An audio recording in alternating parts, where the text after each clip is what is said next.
En nuestro ADN científico le damos la bienvenida a Matías Gramajo Bühler. ¿Qué tal?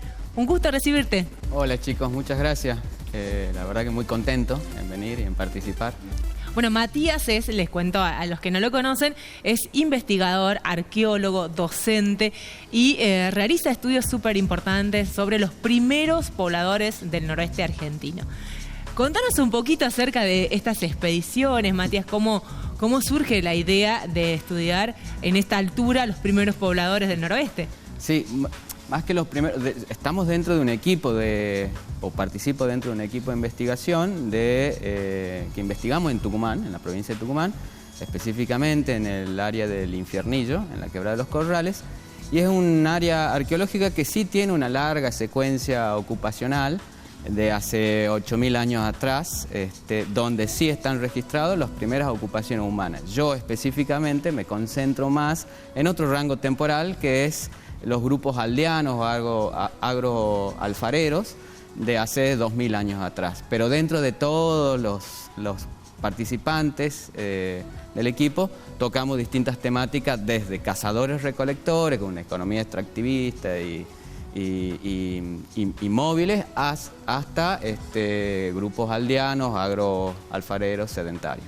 Poder encontrar cerámica, alfarería de ese tiempo, analizarla. ¿Cuáles son los métodos que utilizan para conocer de qué tiempo atrás fueron, a quiénes pertenecían, cómo eran esas personas? Bueno, en términos generales la arqueología se basa, digamos, para saber un poco las antigüedades o las cronologías, en un método que es el método de carbono 14, que lo que hace en realidad mide o está registrado el tiempo de descomposición de carbono 13 a carbono 14, pero tiene que ser de materiales orgánicos. La cerámica no es un material orgánico, pero lo que nosotros como arqueólogos y arqueólogas nos interesa es los contextos en los cuales están insertas la cerámica en relación a otras evidencias materiales, que es lo que nos valemos como arqueólogos para interpretar y reconstruir ese pasado. Entonces, en función de eso, cuando encontramos vestigios que tienen que ver con materiales orgánicos que se pueden datar, podemos asociar en ese contexto la cerámica, por un lado, para saber la antigüedad. Por otro lado, un poco lo que yo me dedico es a tratar de ver las tecnologías cerámicas y los modos de hacer, con lo cual tratamos de interpretar cuáles son las formas que esos grupos que habitaron en esos lugares utilizaron para poder levantar las piezas, confeccionar las piezas, a partir de estudios, por ejemplo, como la traciología, que trata de ver marcas de fabricación. ¿Cuál es el hallazgo más importante que hicieron o que hizo el grupo al que pertenece, el grupo y es línea de investigación al que pertenece? Mirá, nosotros creemos que más que cuestiones como muy tipo de Hollywood, así Indiana Jones, que va a la pieza de oro y esas cosas, nos interesa más, hasta te diría, la basura.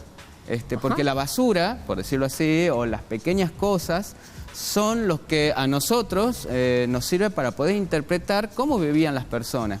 Más que un objeto en particular, lo que nos interesa es todo el contexto.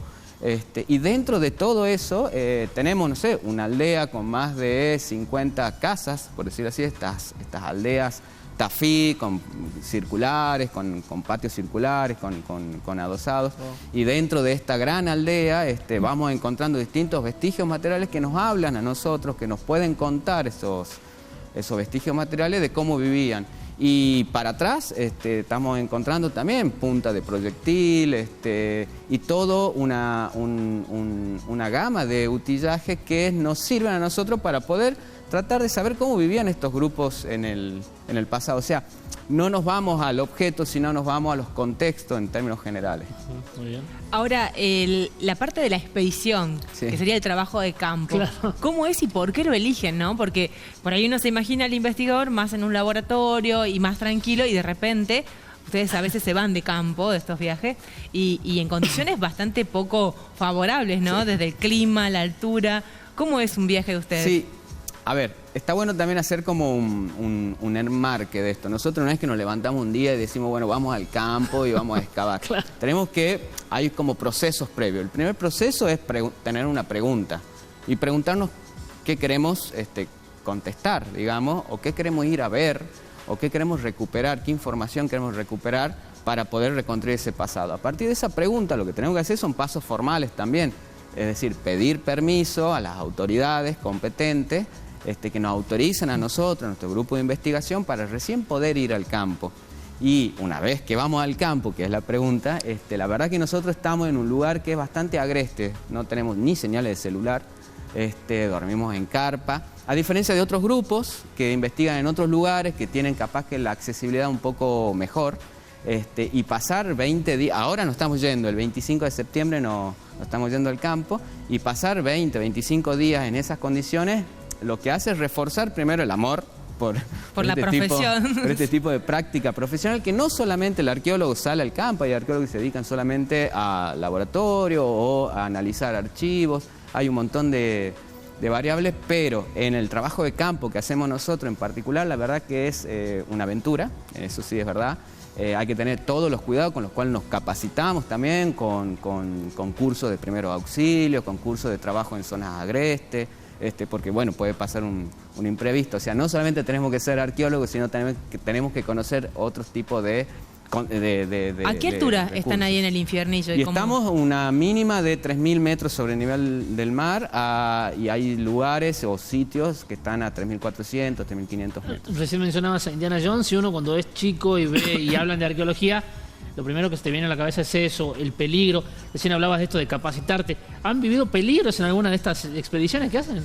Mirá, lo que tratamos de hacer es evitar. Si es algo evitable, no es un accidente. Entonces lo que tratamos de hacer es evitar cualquiera de estas situaciones que nos pongan a nosotros en algún tipo de riesgo. Para eso nos capacitamos con especialistas, y en esas capacitaciones lo que ponemos, o donde ponemos el ojo o el prisma, es en llevar por lo menos, o estar de la mejor forma preparado para que no nos pase nada. Por suerte no nos pasó nunca nada. Sí tenemos desde alacranes, yarará, posibles quebraduras, pero eso es normal. Eso sería como lo normal. Esa es parte del oficio, pero bueno, hay que tener cuidado. Te pregunto respecto de estudiar esto, de hacer estos hallazgos, estudiar estos contextos.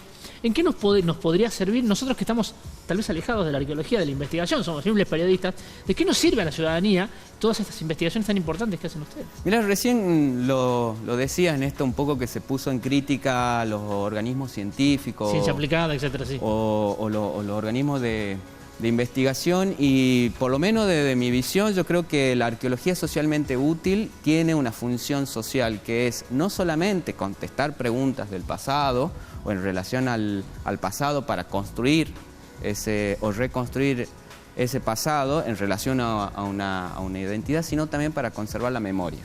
Y la arqueología no solamente trabaja en campos, con lugares agrestes, a 3.000 metros de altura, sino también tenemos la arqueología forense. El Pozo de Vargas. Con el Pozo de Vargas, arsenales. ¿Cómo los pone, por ejemplo, esta contramarcha, por así decirlo, que están organizando desde un sector político, diciendo que esto ha sido una guerra de dos lados? Ustedes que han estado trabajando, por lo menos un grupo de ustedes, en todo este tema del Pozo de Vargas, uno de los centros clandestinos más grandes que tuvo en Argentina. Sí, Tucumán tiene, antes de contestar otra pregunta, Tucumán tiene 2 equipos de investigación de arqueología forense, de los más importantes que hay, con egresados de la carrera de arqueología de Tucumán, y que han trabajado en lugares como bien dijiste, como Pozo de Vargas y arsenales.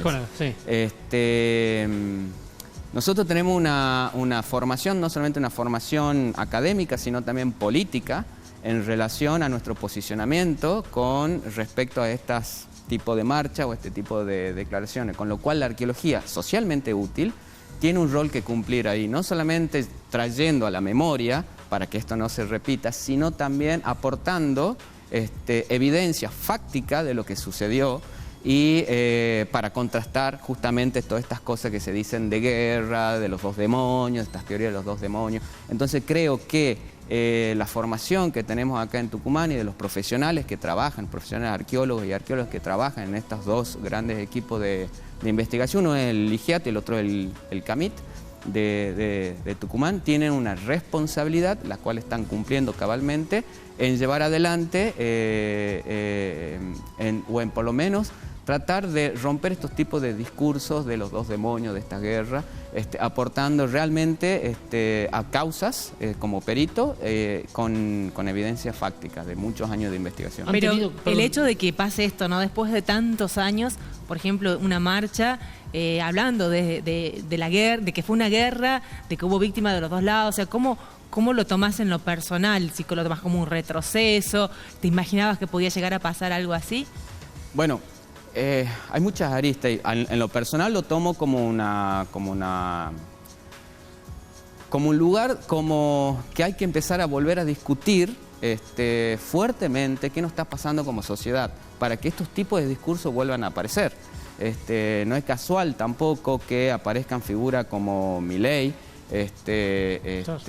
teniendo una vicepresidenta o candidata a vicepresidenta que organiza estas marchas, que está vinculada directamente al negacionismo y que sea una de las fuerzas políticas.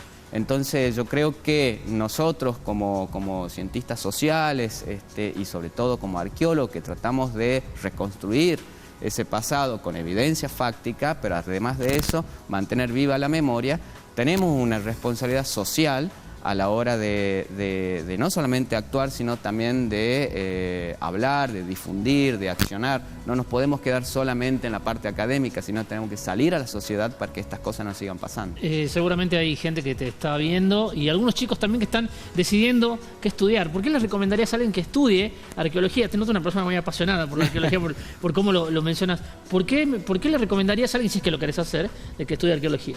Mira, me ha pasado de dar unas clases o un par de charlas de orientación vocacional y la pregunta que rondaba siempre era la aventura.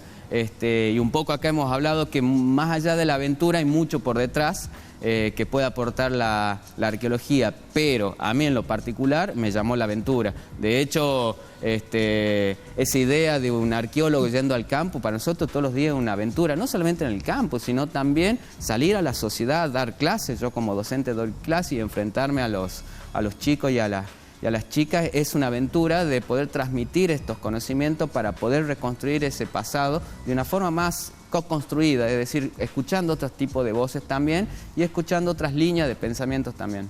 Bueno, hay hallazgos, por así decirlo, que llaman mucho la atención.